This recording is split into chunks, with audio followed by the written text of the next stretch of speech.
The evidence for the existence of flying saucers is so overwhelming that I have long ago accepted it.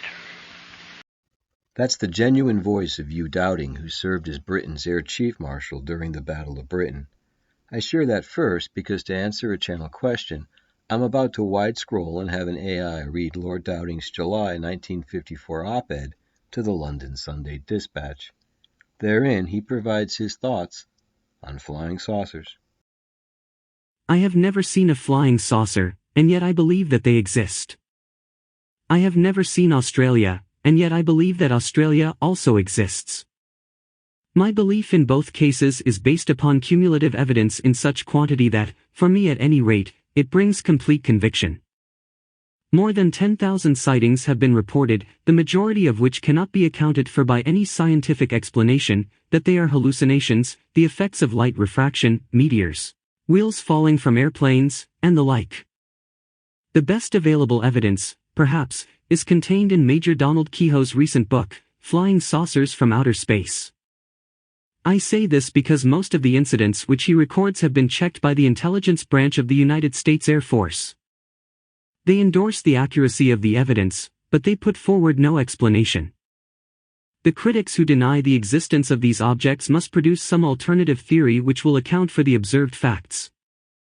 In a brief article I cannot deal at length with the suggestion that they are new types of aircraft under development by Russia or the United States.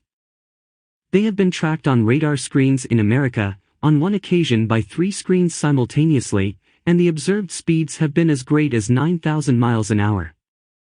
No earthly materials that we know of could be forced through the air at such a speed without getting too hot to allow human occupants to exist. The accelerations which they develop in starting, changing course, and stopping would also make human life as we know it, impossible. I say then that I am convinced that these objects do exist and that they are not manufactured by any nation on Earth. I can therefore see no alternative to adopting the theory that they come from some extraterrestrial source. And why should this be considered to be such a ridiculous idea? In 10 years' time we shall probably have shot a rocket to the moon. In 100 years we may have made the return trip with a manned projectile. In 300 years we may have reached the nearer planets. Are we so arrogant as to maintain that the inhabitants of no planet are as much as 500 years ahead of us in scientific development? Please do not tell me that scientists affirm that life is not possible on other planets. They assume that life must necessarily exist in Earth-type bodies. But it is only reasonable to suppose that bodies would be conditioned to the physical conditions existing on each planet. Now that is as far as my convictions take me. Beyond this my ideas are frankly speculative. The principal questions which arise are: where do these objects come from? And what are the motives of the occupants in visiting the Earth's atmosphere? I think that we must resist the tendency to assume that they all come from the same planet, or that they are all actuated by similar motives. It might be that visitors from one planet wish to help us in our evolution from the basis of a higher level to which they had attained. Another planet might send an expedition to ascertain what have been these terrible explosions which they have observed and to prevent us from discommoding other people besides ourselves by the new toys with which we are so light-heartedly playing. Other visitors might have some bent solely on scientific discovery and might regard us with the dispassionate aloofness with which we might regard insects found beneath an upturned stone. If I say that I believe that the majority of our visitors are actuated by friendly and helpful motives, I cannot produce the same volume of evidence in support of my opinion as I have done for the physical reality of the saucers. But the fragmentary and uncorroborated evidence which I have is reinforced by the reasonability, if not the probability, of the idea that, if the inhabitants of other planets are so far ahead of us in making use of the unknown forces of nature, they may well be equally far ahead of us in spiritual evolution, and may have better methods of spreading their wisdom than by killing those who disagree with them.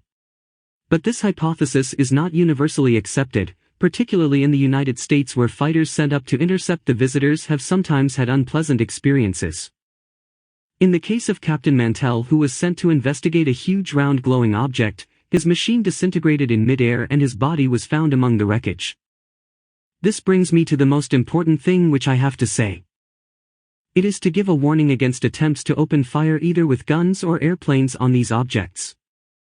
Looked at from the purely selfish aspect, such gratuitous folly might well turn neutral curiosity into active hostility. And it may be assumed that those who visit us from outer space can well look after themselves and will have the means of making us sorry that we compelled them to defend themselves. But it is not on this note that I wish to finish. It seems possible that for the first time in recorded history intelligible communication on the physical level may become possible between the Earth and other planets of the solar system. Such a prospect is epoch-making in the literal sense of the word. And we should be guilty of criminal folly if we were to do anything to hinder a contact which may well bring untold blessings to a distraught humanity.